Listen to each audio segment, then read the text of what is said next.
Now, you've been writing about how to be a man. And this is an important subject. You are a man, you have children who will be men, and you've been thinking about it, I'm sure the same way we all been thinking about it, because we're having a crisis with young men in this country. The left calls it toxic masculinity. That's a lie. That's not what's happening here. What I see on the right is sort of a generation of lost boys who have been blamed for everything by the left.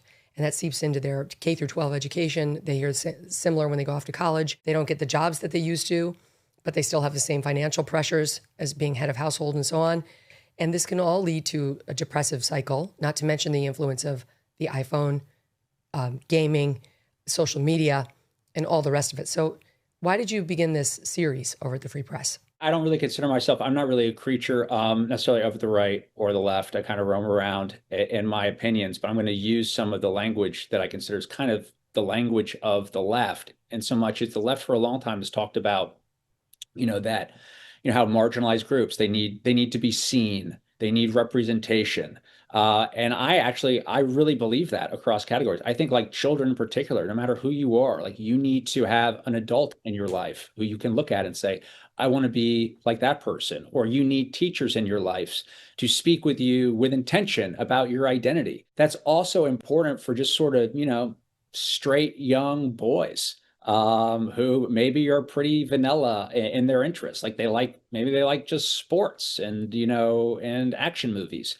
And I think for a while, young people who've been just sort of more traditionally masculine, the only word that is attached to that word masculine is toxic. And we don't talk about all the great things that come with being masculine and how to be a good man. And oh, by the way, if you're a feminist, like there's nothing better for the feminist movement than creating good men. You don't want to inherit a bunch of lost boys who become lost men because that's bad across categories, not just for those men. And for me, it's this idea of just intention and oftentimes just starting with the small things. Like, how do you tie a tie?